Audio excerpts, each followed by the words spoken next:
Salut les amis et bienvenue dans cette vidéo JCN Répond, la vidéo qui est dédiée à répondre à toutes vos questions. Cette semaine, on va parler de selle, on va parler de taille, on va parler de plein de choses. C'est parti.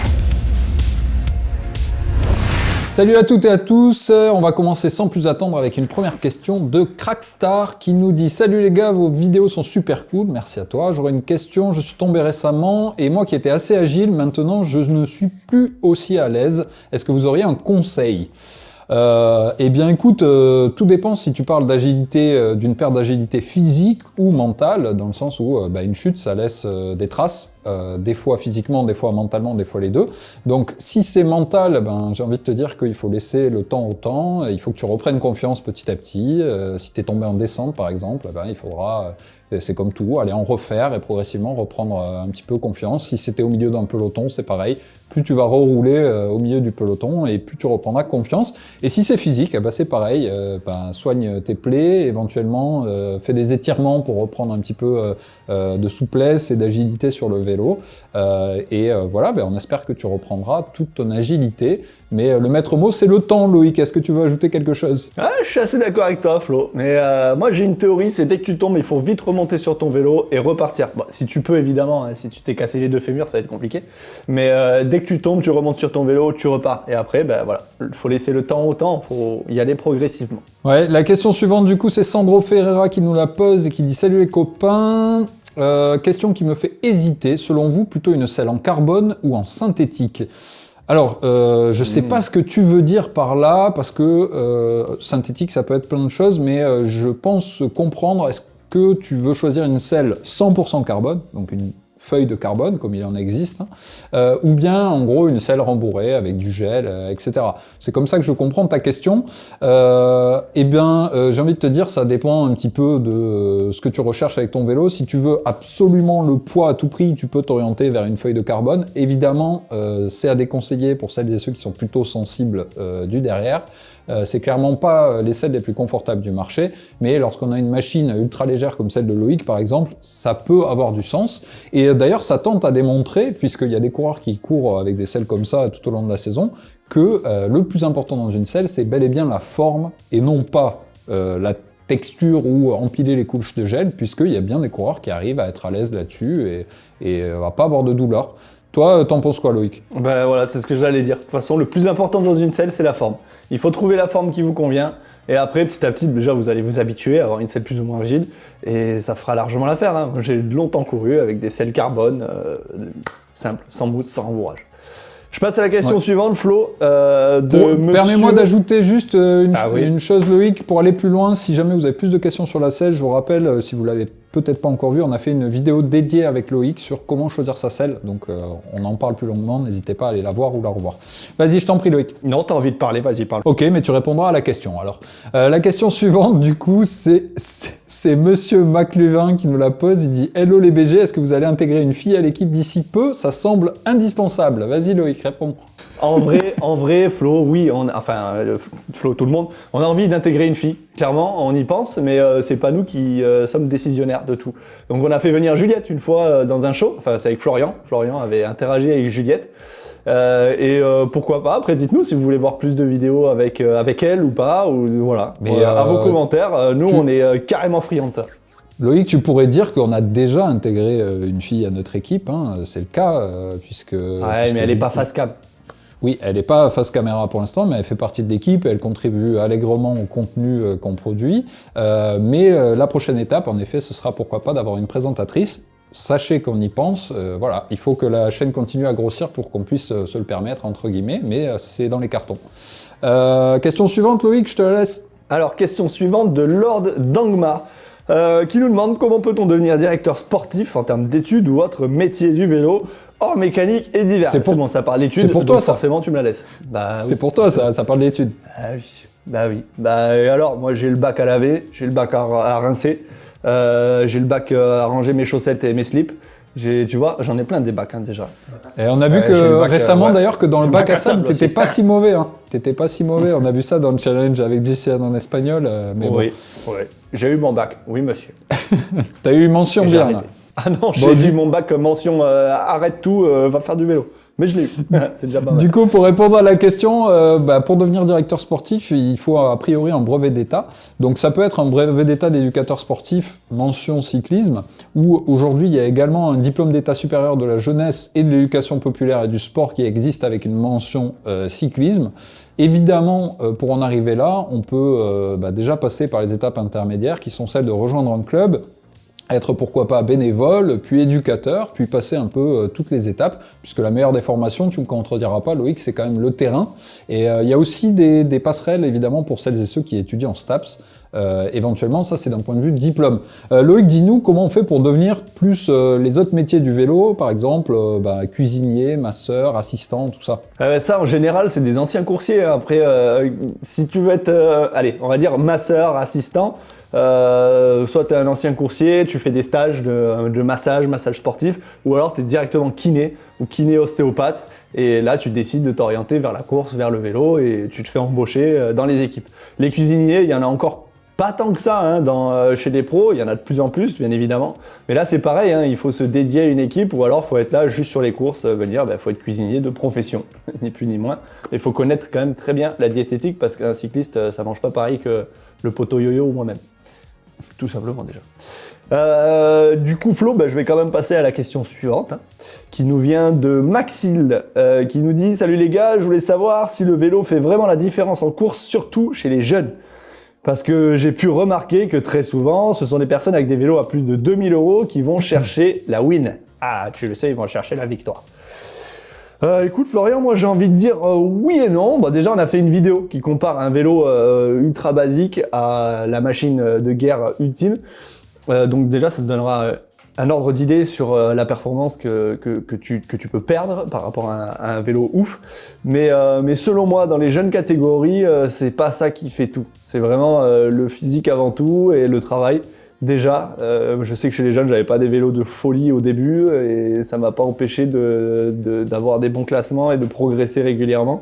Donc je pense que c'est pas une fin en soi. Il faut penser aussi beaucoup que le matériel est fait pour rouler vite, souvent. Comme une paire de roues, je vais te donner un exemple, une paire de roues en 50 mm. Si tu roules pas à plus de 40 à l'heure avec, elle te sert à rien, ta paire de roues, t'as pas le rendement nécessaire. Donc tu vois, au final, je pense qu'il y a un entre-deux quand même à avoir. Mais ça sert à rien d'avoir un vélo à 15 000 € quand t'es minime. Franchement, c'est pas... Voilà. Toi, je sais pas ce que t'en penses, Flo, mais moi... Oui, je suis tout à fait d'accord avec tout ce que tu dis, et même à la limite, c'est bien de te garder une marge de progression. Il vaut mieux perdre une place dans des jeunes catégories pour cause de matériel, mais progresser correctement et se concentrer sur ça, plutôt que l'inverse, parce que si tu gagnes toutes les courses parce que tu as la chance d'avoir un matériel très haut de gamme en minime ou cadet, tu seras peut-être déçu de voir qu'en junior, quand les autres t'auront rattrapé d'un point de vue matériel, les écarts vont se réduire. Donc évidemment que le matériel a une certaine importance, mais chez les jeunes, vous concentrez pas là-dessus. Voilà. Je pense que Loïc a très bien répondu. Je passe à la question suivante. Du coup, c'est Florent qui nous la pose. Il dit « Salut les gars, lorsqu'on fait 10 000 km par an, est-il nécessaire de faire une coupure, même si on n'en ressent pas le besoin ?» C'est vrai que c'est une question qui revient souvent, la question de la coupure. Bon, je pense qu'on a un peu passé la période pour en parler, mais on pourra faire une vidéo un peu plus longue là-dessus prochainement. Moi, personnellement, je pense que c'est toujours bien de faire une coupure. Après, elle peut être un peu moins classique, elle peut être faite à un moment de la saison parce que, je sais pas, vous avez une blessure ou vous avez décidé de partir en vacances à ce moment-là. On n'est pas obligé de faire une coupure hivernale, par exemple, mais c'est peut-être limite plus mental que physique, parce que physiquement, vous pouvez ne pas en ressentir le besoin, mais mentalement, c'est bien de déconnecter, même si c'est qu'une petite semaine, et de se dire on repart sur un cycle de travail nouveau, sur de nouveaux objectifs, etc. Pour moi, c'est toujours bon de faire une vraie coupure. Et une vraie coupure, c'est pas une semaine, c'est un mois, mais on peut envisager de la faire un peu plus courte éventuellement si vous n'êtes pas trop fatigué mentalement ou physiquement. Je suis d'accord avec toi, Florian. C'était une magnifique description de la coupure. Eh ben, passe à la suite alors Loïc. Je te lance avec la question de Mathis qui dit « J'ai un vélo assez lourd de 11,5 kg, c'est un Triban 100 et j'aimerais savoir comment le customiser un peu pour le rendre meilleur. Quels sont vos conseils ?» Ah bah écoute, déjà Mathis, si tu veux le rendre un peu meilleur, change les roues. Ça va te changer la vie. Donc tu mets une belle paire de roues, plus légère, plus light, carbone, qui te donnera un rendement bien meilleur et un poids beaucoup plus allégé, parce que ton vélo il est quand même assez lourd, hein, 11,5 kg, c'est quand même un peu du plomb. Mais c'est pas grave, avec une bonne paire de roues déjà, ça te changera totalement le vélo. Et après, si tu veux pousser le vice, moi je pense que c'est bien d'investir dans un groupe.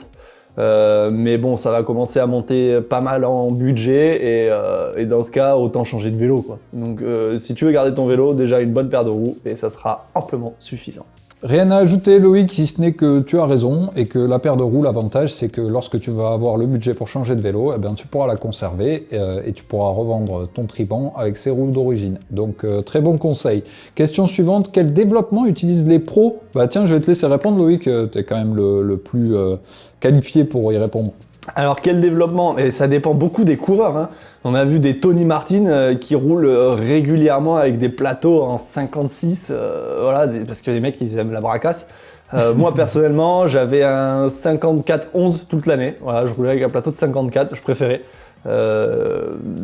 Les jalonnements des pignons, la force, moi je préférais en 54. Après la plupart des coureurs, voilà, c'est un classique 53-39. Et derrière, une cassette en 11-26. Voilà, c'est un peu plus passe-partout dans le peloton. Et pareil, pour les petits plateaux, certains coureurs, ils aiment bien avoir plus gros. Je me rappelle, je crois que c'était Nasser Boigny qui utilisait un 42 en petit plateau. 42, voire 44 des fois. Il aimait bien avoir un plus gros petit plateau. Et après, derrière, il jouait sur la cassette. Donc voilà, ça varie vraiment beaucoup, c'est très à la carte. Chez les professionnels, c'est vraiment à la carte et c'est comme les mecs, ils aiment courir. Donc, À l'inverse, Loïc, on a vu aussi sur des courses où il peut y avoir des ascensions très pentues comme le Giro, la Vuelta, on a vu des développements extrêmes à l'inverse avec des plateaux en 34, des pignons en 32 à l'arrière. Voilà, ça peut vraiment aller loin aussi. Des choses qu'on ne voyait pas il y a quelques années, mais aujourd'hui, on privilégie clairement la souplesse en montagne. Bah oui, forcément. Après, les braquets, ils changent, hein, suivant les courses, les parcours, ils changent tous, hein, tout le temps. Donc voilà. Un bon conseil, si vous voulez voir exactement le choix des professionnels, vous pouvez revoir toute la série des vélos des pros qu'on filme régulièrement tout au long de l'année lorsqu'on va sur les courses. Et en général, on vous présente les cassettes, le choix des cassettes en fonction des courses. Donc c'est une bonne occasion de voir les braquets utilisés par les professionnels. Question suivante, Loïc, tiens, je te lance. C'est Mort de Rire 54 qui nous demande quel est le pourcentage entre boyaux et pneus chez les professionnels. Pourquoi sont-ils toujours à boyaux? Pourquoi sont-ils toujours à boyaux? Parce que selon eux et jusqu'à présent, le boyau avait quand même le meilleur rendement. Donc le pourcentage, je vais te dire, c'est tout simple, c'est du 98% boyau et 10% pneus, c'est ça fait 100% boyau. Ouais. C'est ça, ouais, Loïc, c'est à peu près ça. Non, la quasi-totalité du peloton utilise des boyaux parce que le rendement, voilà, il est bien meilleur. Il y a une fibre qui n'a rien à voir. Maintenant, par contre, je sais qu'on arrive à faire des pneus avec des chambres air ou même du tubeless qui est ultra compétitif par rapport à du boyau. Mais je pense pas que les pros soient encore capables de passer à ça vraiment du jour au lendemain. Donc il y en a peu. Je vais pas te contredire à 100% Loïc, mais je pense en effet que depuis l'année dernière, on a vu un virage avec notamment l'équipe de Connect Quick Step qui a beaucoup utilisé des pneumatiques tubeless très souvent. Et en ce début de saison 2021, on voit de plus en plus d'équipes tester au moins du tubeless. Donc je pense que dans les prochaines années, il risque d'y avoir un changement un petit peu d'habitude chez les professionnels, mais comme tu l'as dit, jusqu'à maintenant, les boyaux, c'est ce qui était le plus adapté en termes de rendement à la compétition, évidemment, parce que c'est pas forcément le plus pratique au quotidien, mais chez les professionnels, c'était très largement utilisé. Je passe à la question suivante, Loïc, et je vais te laisser y répondre aussi, mais je te lance parce que je suis sympa. C'est Xerox qui nous dit « Bonjour, j'ai 14 ans, je mesure 1m72 pour 47 kg. Va falloir manger des pâtes au pesto, hein. 47 kg. Viens faire un stage à la maison, poteau, tu peux prendre 10 plaques en 3 semaines. » Exactement. Non, c'est normal à 14 ans, hein. Je plaisante évidemment. Je suis très fin et j'ai un guidon de 44 cm, sachant que sur mon ancien, j'avais un guidon en 38, pensez-vous qu'il est vraiment nécessaire de changer? Si oui, pour quelle largeur? Je t'en prie Loïc. Ah bah là, 44, sauf si t'as des épaules de rugbyman, je vois pas trop l'intérêt en fait. Et surtout si t'avais un 38 avant. Donc en fait, le guidon, ça dépend de la largeur de tes épaules. Hein. Il faut faire, voilà, par rapport à tes épaules, tout simplement. Mais quand je vois j'imagine ta morphologie, je vois 1m72 et tout, t'as l'air quand même plutôt sec. Moi, je partirais sur un 40, je ferais un intermédiaire. Un 38, si t'es bien avec, reprends un 38. Ou un 40. Mais 44, tu dois être comme ça, quoi. C'est une aile d'avion. Hein. Ouais, à 14 ans, on on peut imaginer que tu vas t'étoffer un petit peu dans les années à venir. Donc oui, peut-être un 40 te permettra de le conserver plus longtemps, sachant que même moi qui suis assez large aujourd'hui, j'ai quand même un 41 chez Canyon. Donc 40, tu devrais être pas mal. Je suis assez d'accord avec toi, Loïc. En attendant, on peut quand même dire que c'est pas parce que tu as un guidon en 44 que c'est si grave que ça. Hein, Loïc. La seule chose, c'est que tu vas peut-être perdre un peu en agilité au milieu du peloton, c'est ça? Ah bah déjà, oui, plus ton guidon il est large, plus tu perds en maniabilité de ton vélo. Donc en plus, si t'as pas la morphologie pour avoir un guidon comme ça, autant te dire que là, c'est un rail le truc, quoi. Ce sera ingérable. Donc privilégie un peu plus petit. Bref, pour terminer cette session de questions-réponses de JCN Répond, il y a toute une série de questions sur JCN+, auxquelles je vais tenter de répondre en une seule fois. Donc je vais vous les donner d'un bloc. Est-ce que les commentaires des courses vont être en français ou en anglais? Ça a l'air super JCN+, mais est-ce que vous allez continuer la chaîne YouTube en parallèle? Heureusement. Quelqu'un sait me dire quelles sont les courses en Belgique? Si on a le Race Pass, est-ce que l'abonnement passe automatiquement à JCN+? Est-ce qu'on pourra voir le Giro? Est-ce que les longs formats seront en français? Et une fois abonné, est-il possible de suivre les courses sur PC? Alors, bonne nouvelle, toutes les courses sont commentées en français, en anglais également, en allemand, en japonais, tout ce que vous voulez. Vous pouvez choisir même la langue, mais toutes les courses en direct sont commentées en français, puisque c'est la langue qui nous concerne. La seule nuance qu'il faut retenir, c'est que, vous l'aurez remarqué, JCN+ propose de nombreux documentaires thématiques sur le cyclisme, et que ces documentaires-là, pour l'instant, sont essentiellement en anglais. La narration est en anglais et la majorité des interviews sont en anglais, sous-titrées seulement en anglais pour l'instant. Donc on va travailler dessus pour vous proposer des sous-titres en français à l'avenir. Il y a certaines interviews qui sont déjà en français, hein, elles ne sont pas doublées à la voix en anglais, donc ça, il n'y a pas de problème. Mais voilà, c'est la seule nuance à retenir. Quant au droit, à tout ce qui concerne les courses, est-ce qu'en Belgique on peut recevoir JCN+? Évidemment que oui, en France aussi. On vous remettra le lien en description, un lien où vous choisissez le pays et vous avez la liste de toutes les courses. Vous allez voir, on a quasiment toute la saison et en particulier pour le Giro, la réponse est oui également. Ensuite, est-ce que la chaîne YouTube va continuer? Loïc, est-ce que la chaîne YouTube va continuer? Bah bien sûr, mais attends, t'as pas lu toute la question. Hein. Parce qu'elle dit, est-ce que la chaîne YouTube va continuer en parallèle ou il faudra forcément payer pour vous voir? Si tu veux, je t'envoie mon adresse, un petit PayPal et tu pourras me voir tant que tu veux. Mais non, ça va continuer, évidemment, on continue. Donc on va même fournir des services annexes. Loïc se déplacera chez vous, apparemment. Bon, on rappelle que la chaîne YouTube, c'est gratuit, hein, y a pas de problème, ça va le rester et ça va continuer. Nous, on est là pour vulgariser, pour parler de vélo gratuitement toutes les semaines et il n'y a pas de problème. JCN+, c'est que pour celles et ceux qui veulent suivre les courses en direct. Voilà. Il y a une question à laquelle je n'ai pas répondu, c'est est-ce que le Race Pass passe automatiquement à JCN+? Oui, si vous étiez abonné au Race Pass, vous passez automatiquement à JCN+, pas de panique. Et est-ce qu'on peut regarder sur PC? Oui, on peut regarder sur PC, sur Mac aussi d'ailleurs. Sinon, vous pouvez le regarder depuis l'application sur smartphone et vous pouvez caster, donc envoyer l'image sur votre télé via Chromecast ou via AirPlay par exemple. Voilà pour toutes les réponses sur JCN+. Je pense qu'on a fait le tour, Loïc. Pour cette session, on est déjà pas mal, non? Ah oui, je pense qu'on a bien fait le tour. Hein. Du coup, il me reste plus qu'à vous dire à bientôt, hein, Florian. On vous dit merci d'avoir suivi cette vidéo. Tu voulais rajouter quelque chose? Non, juste continuez à nous poser toutes vos questions, parce que plus on a de questions, et plus c'est riche, et plus ça nous permet de débattre. Donc merci à toutes et à tous, et puis à bientôt, Loïc. Ciao!